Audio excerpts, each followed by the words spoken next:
흔히 어른들이 말하기를 누구든지 인생에 3번의 기회가 있다라고 하는데요. 보통 사람들은 그 기회가 지나간 후에야 그것이 기회였다는 것을 알게 됩니다. 자신 앞에 오는 기회를 그때 바로 알 수 있는 방법이 있다면 많은 도움이 될 것 같습니다. 스승님, 방법을 가르쳐 주십시오. 감사합니다.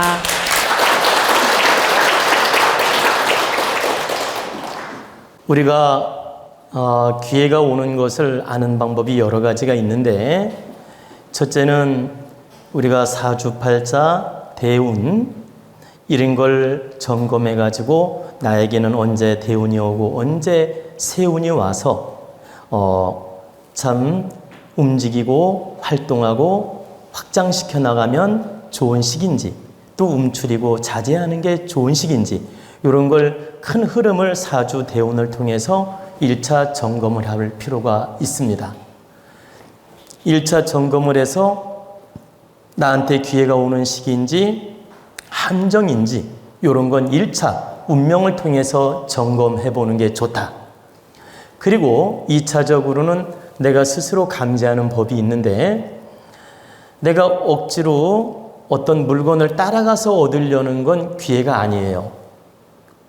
내가 가만히 있는데도 인연이 와서 다가와서 소개를 해준다든가, 하나 예를 들면 나는 가만히 있는데 어떤 인연이 와서 땅을 사라고 한다든가, 집을 사라고 소개해 준다든가, 어디 싼 집이 있으니까 한번 분양을 해보라 한다든가, 또는 어디에 이렇게 좋은 명당이 있는데 한번 이 명당을 한번 점검해보고 사란다든가, 이렇게.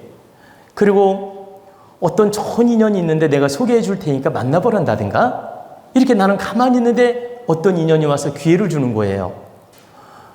그리고 그 인연이 왔는데 내 느낌이 불안하지 않고 편안한 겁니다. 그러면 이건 90%는 기회일 가능성이 있는 거예요. 그러면 그렇게 순리적으로 오면 기회일 가능성이 90%인데 그렇다 해서 덥석무르라는 뜻은 아니에요. 물론 객관적으로 점검도 하고 살펴야 되겠죠.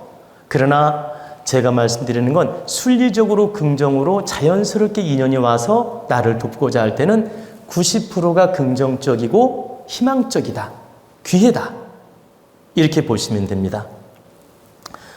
그리고 세 번째는 경제 능력이든 인품 능력이든 지식 능력이든 내가 한 70%는 갖췄다고 했을 때 그 70% 갖춘 질량에 맞게 인연도 오고 물건도 오고 어떤 땅 문서도 오고, 이렇게 인연이 올 때 이건 나한테 행운으로 온다고 보시면 됩니다.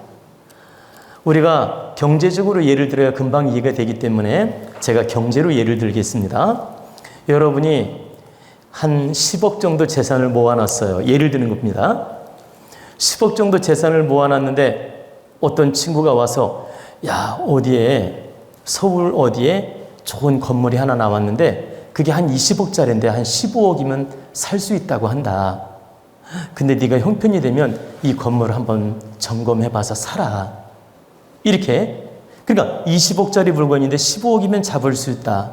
그리고 네가 현재 그만한 능력만 되면 한번 점검해봐서 사라. 이렇게. 이렇게 기회가 주어지고 인연이 주어지면 이건 나로 하여금 하늘이 좋은 기회를 준 겁니다. 근데 나는 지금 1억밖에 없어요, 돈이. 근데 친구가 갑자기 와서 20억짜리인데 15억이면 사니까 사라고 하는 거예요. 이건 꼭 기회라고 할 수가 없다. 이건 나한테 부담이고 내가 살 형편이 안 되는 거니까 기회라고 할 수가 없는 거죠. 근데 내가 한 10억 현금이 있고 능력이 돼. 그때는 이건 하늘이 나한테 주시는 기운이고 행운이고 기회라고 볼 수가 있다. 그러면 이건 비단 경제 문제뿐만 아니에요. 내가 지식을 한 70% 갖추었고 질량을 갖추었는데 좋은 인연을 소개해 주는 거예요. 그러면 그 인연을 내가 바르게 잘 쓸 수 있기 때문에 그 소개를 받는 게 득이 된다는 겁니다. 그리고 또 그 인연을 통해서 큰 시너지를 만들어낼 수가 있다. 행운을 가져올 수 있다. 그래서 우리는 이 3단계 법칙으로서 내 앞에 행운인지 행운이 아닌지를 알 수 있으며 기회인지 함정인지도 알 수 있다. 그래서 우리는 늘 내 분복 질량이라는 게 있고 능력 질량이라는 게 있고 환경 질량이라는 게 있습니다.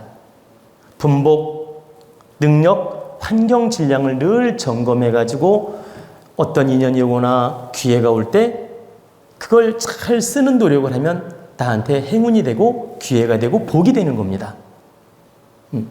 근데 내가 어떤 물건이 있다고 욕심만 가지고 내 능력은 안 되는데 따라가려고 하고 막 복권 당첨되기 바라듯이 능력은 안 되면서 억지로 잡으려고 하는 건 함정이 될 수가 있어요. 그리고 반드시 트릭이 있을 수가 있고, 그리고 여러분들 중에 혹시라도 아파트를 10억짜리인데 5억에 살 수 있다고 반값에 준다고 이렇게 사보라고 하면 혹하지 마십시오. 너무 지나치게 가격이 안 맞게 싸거나 가격이 안 맞게 좋은 조건으로 오거나 상식에 어긋날 정도로 물건이 오거나 인연이 올 때는 거기에는 반드시 함정이 있습니다. 트릭이 있다. 예를 들어서 1억을 빌려주면 연 뭐 한 20% 30% 막 이자를 준다고 하거나 때로는 50% 이자를 준다고 하거나 이런 식으로 줄 테니까 빌려달라 이렇게 한다면 거기에는 반드시 함정이 있다. 트릭이 있다. 행운이 아니고 함정이 있다는 뜻입니다. 그래서 너무 지나치게 상식에 안 맞는 이익을 준다고 하거나 상식에 안 맞는 물건, 인연이 오거나 너무 지나치게 싼 물건이 오거나 이런 식으로 인연이 올 때는 거기에는 반드시 함정이 도사리고 있기 때문에 좋아하지 말라는 겁니다. 냉철하게 살피고 함정에 안 빠지도록 해야 된다. 여러분이 이런 걸 바르게 분별하면 함정에 안 빠지고 행운을 잡을 수 있다는 뜻입니다.